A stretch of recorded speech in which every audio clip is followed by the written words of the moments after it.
wealth and abundance, joy and happiness, a whole new life. Kazi yetu ni kufunga na kazi yetu tena ni ya shamba. Sasa tukabadilika, tukaona maisha yetu sasa imekuwa mzuri. Hata nyumbani sasa imebadilika kabisa. Tumeona imebadilika kabisa.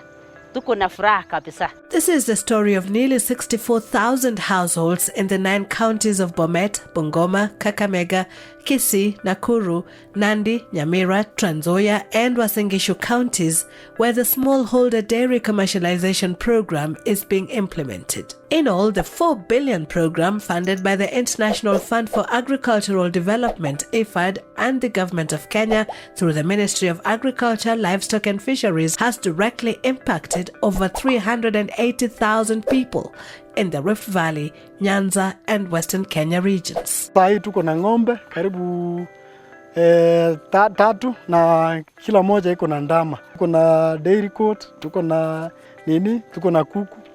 Na sai tuna wakati wa kama ng'ombe amesa tunatoa kitu kama 30 liters per day. Tunatarajia kuwa na ng'ombe mbili in 2022 hapo. Na kila moja atoe kitu kama over 30 liters. As we go to this vision, hii mambo yote hapa ambayo nimeweka hapa ni karibu milioni 5. SDCP has installed coolers and dairy processing plants in various places, targeting a total of 543 dairy commercialization areas. The approach of this program is market-oriented dairy enterprise approach, where we pick the farmers where they are or the groups where they are and improve their operation so that they can be able to move to be self-sustaining entities. Because initially they were subsistence. Then we build their capacity so that they can produce for surplus. And then from there they can now be able to be self-sustaining activities. Sema kweli beleni kwa shinda.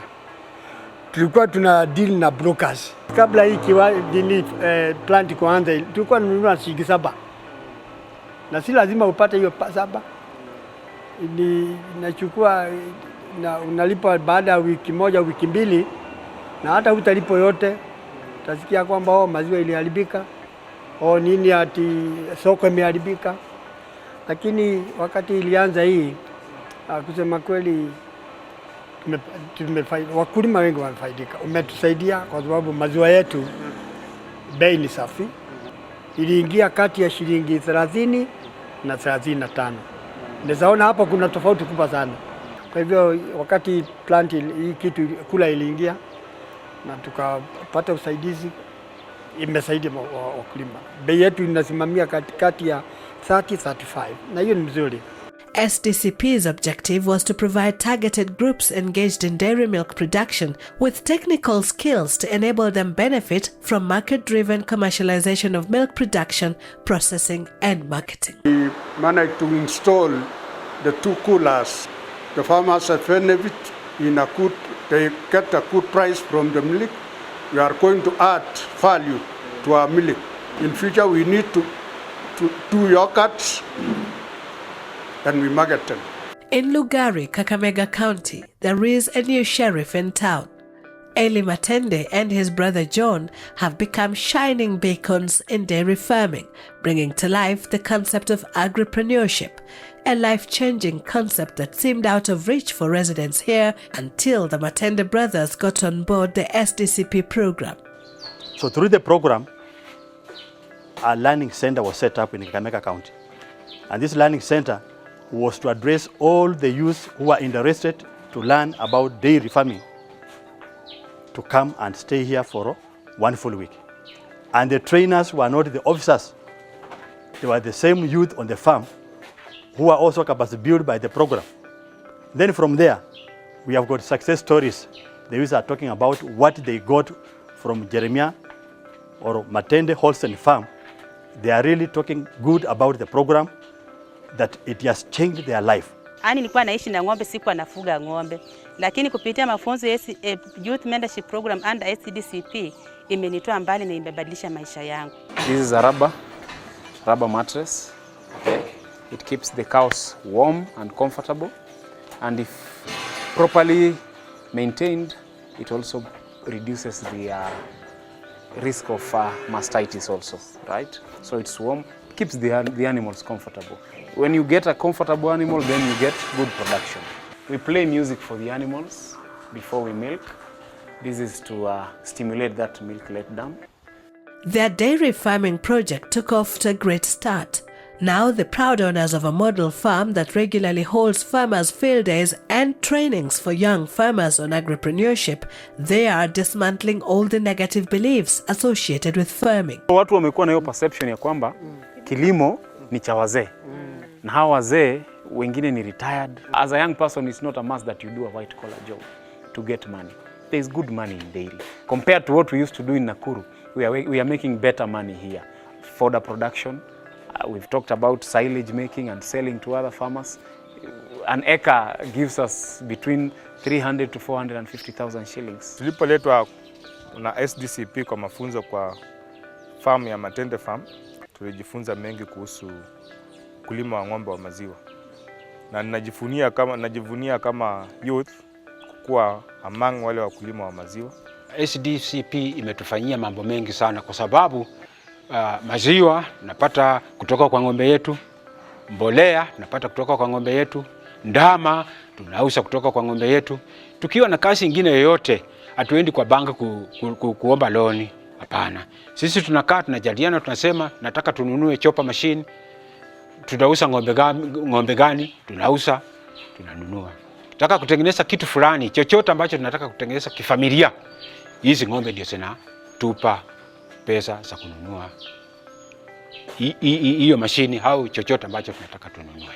Everything on the Matende farm is calculated to precision. They spend at least 13 shillings to produce a litre of milk, which in turn fetches them sometimes up to 50 shillings per litre. Silage is actually the cheapest bulk fodder for these animals. It is the cheapest by far because when you do silage, about a kilo of silage will cost you about a little under 2 shillings. That is a kilo of silage. It can the cost of feeding an animal a day on silage alone is about 25 to 30 shillings a day. That is the cost of feeding one animal. We planted desmodium. It is a good source of forage protein. We've planted it on our farm, so we don't buy. We also formulate our own dairy meal. We buy the raw materials. Some of them we grow on the farm and do formulate our own dairy meal. So a 50 kg pack of dairy meal costs us 1,000 shillings less than the one that is being sold in agrovets. So it is actually cheaper and better quality because our dairy meal has a CP level of 23%.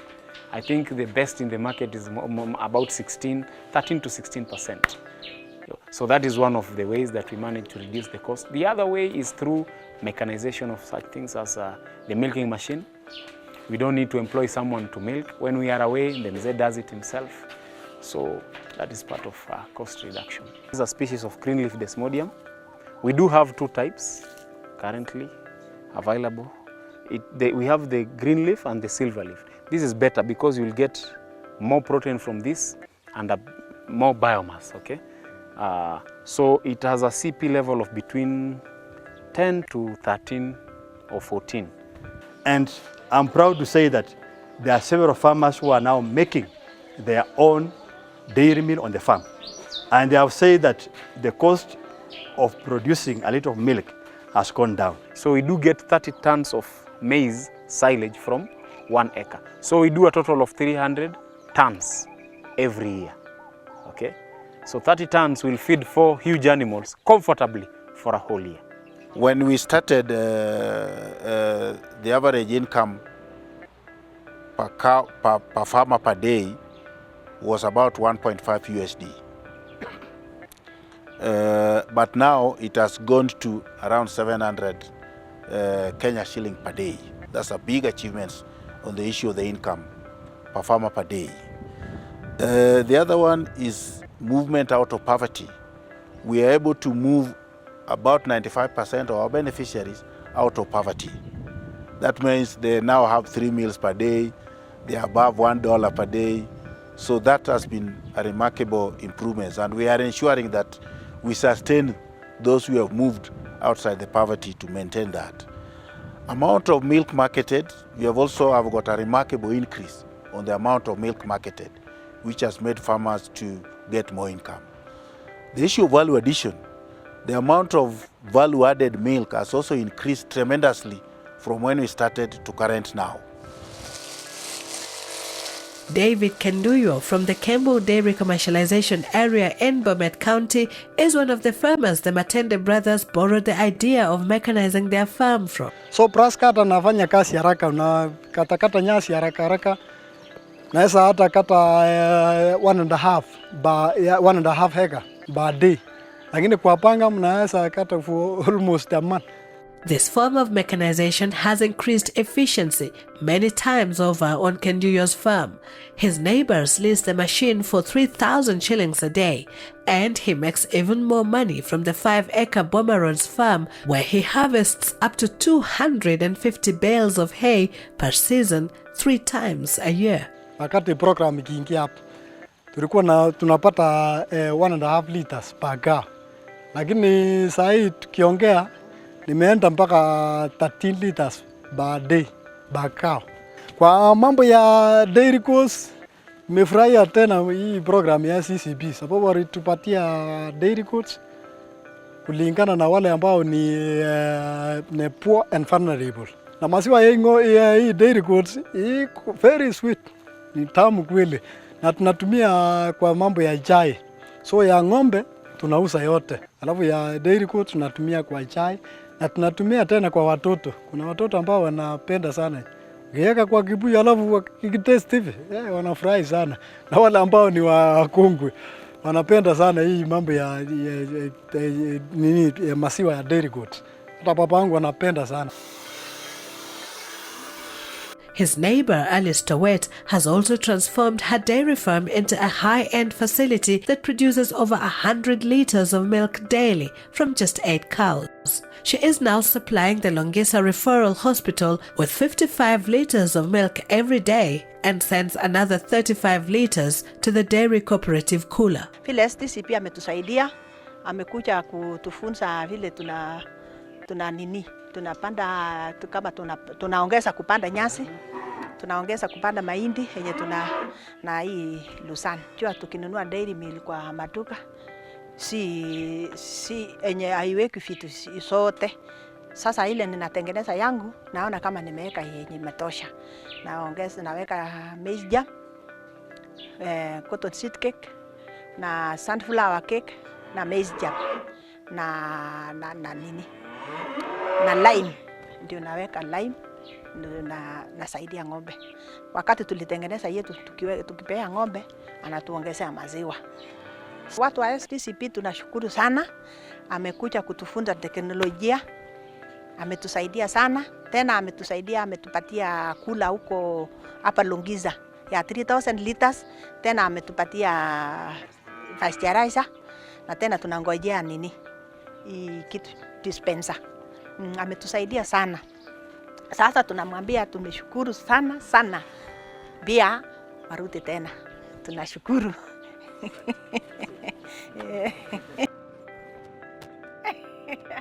People were keeping several herds in the family without realizing the provide.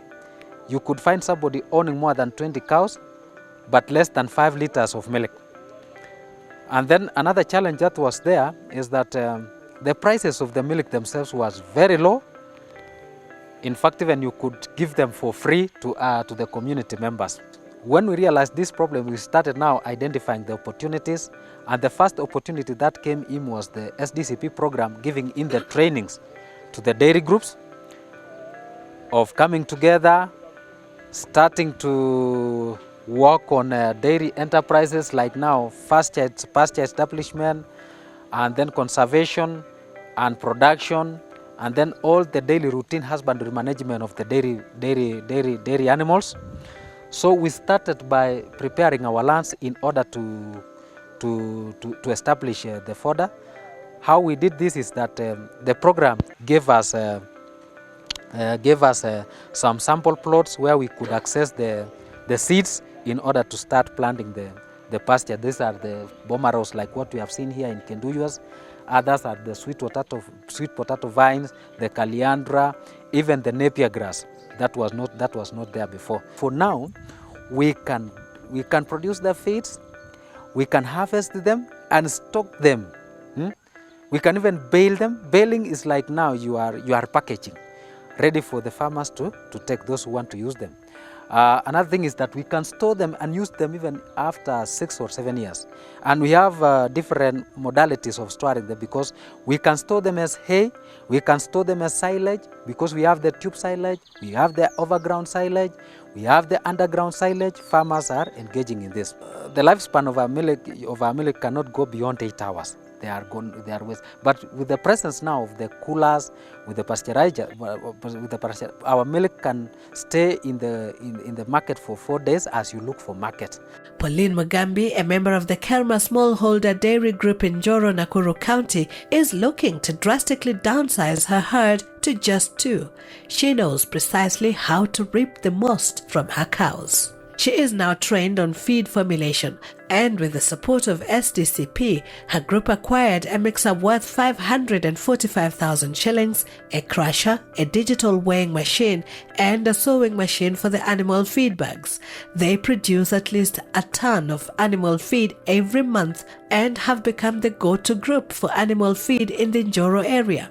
Nilipelekwa kwa Karo na SDCP kwa mafundisho. Na hapo tuliweza kufundishwa mambo ya feed formulation. Wakati tulifundishwa mambo ya feed formulation, nikaona imenifurahisha.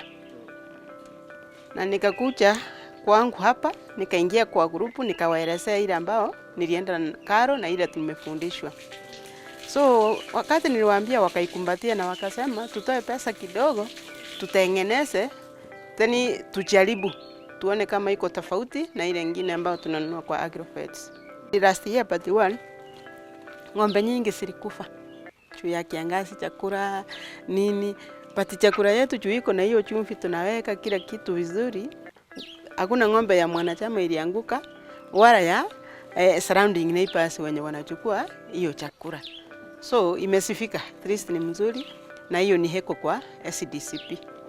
The transformation on the farm has also penetrated into Pauline's house. Her husband, Edward Mugambi, who is a technologist at Egerton University, has become a regular in their kitchen nowadays. Kija jikoni, you don't differentiate between me na mama. Kupikia tu kachai within the shortest time possible. Yes, tunakula. Na tunakunywa.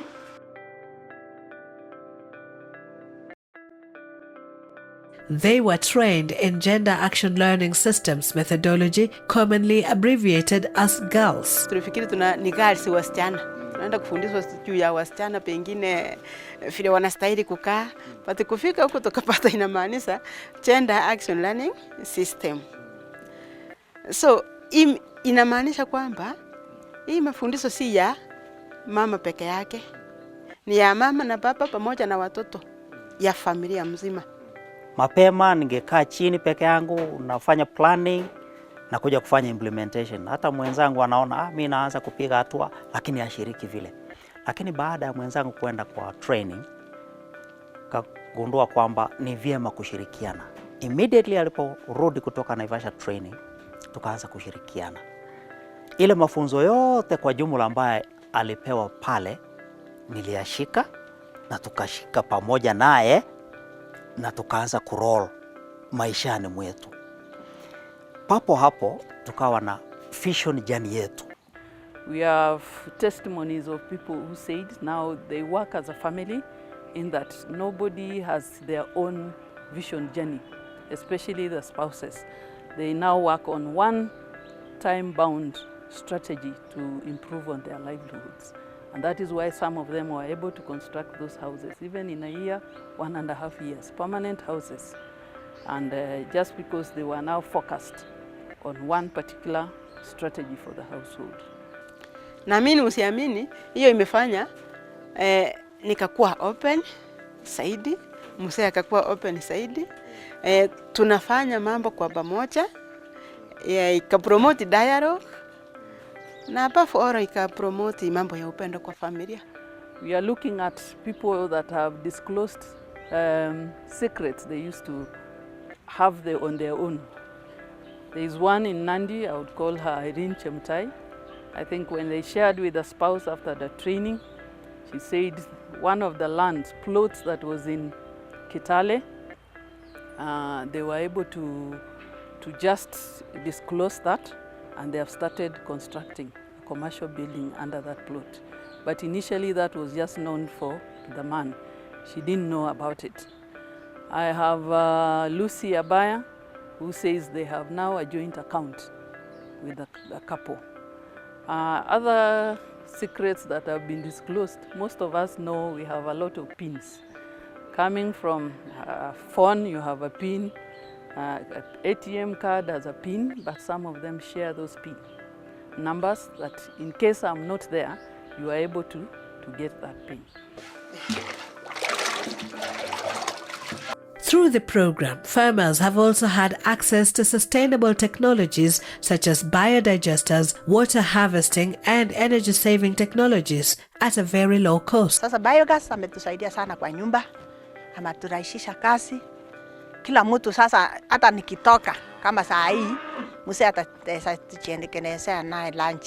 Juu ni biogas tu anaenda kuhakisha. Na hii biogas ana madhara yoyote juu ni samati tu. Si kama ile ya duka. For farmers across the 9 counties, the SDCP program has been a game changer. Imeinua kabisa. Imeinua kabisa. Tunasema asante. As the program rolls to an end, the farmers say they have been sufficiently empowered to generate maximum yields from their farms and to teach others, ensuring SDCP lives on. We have built the capacity of these farmers. We have built the capacity of model farmers who are now the resource person, who will continue building the capacity of those other farmers at various levels. At the end of this particular program, IFAD has a grant under HIVOS East Africa that is supposed to scale up girls in Kenya, Uganda, and in West Africa is Nigeria. SDCP has taken us to this level. It has brought us to this level through capacity building, through the trainings, the farm visits, and any new information that they do have, they always do share it with us. Thank you for also giving us this opportunity to pass on the knowledge that you've given us to other young farmers, and not just the young farmers, but also the old farmers also. I wish that if there's any other program in the future, they are going to adopt the same model that they used in this first program, and also encourage the young farmers more to do actually dairy as they have done in the past.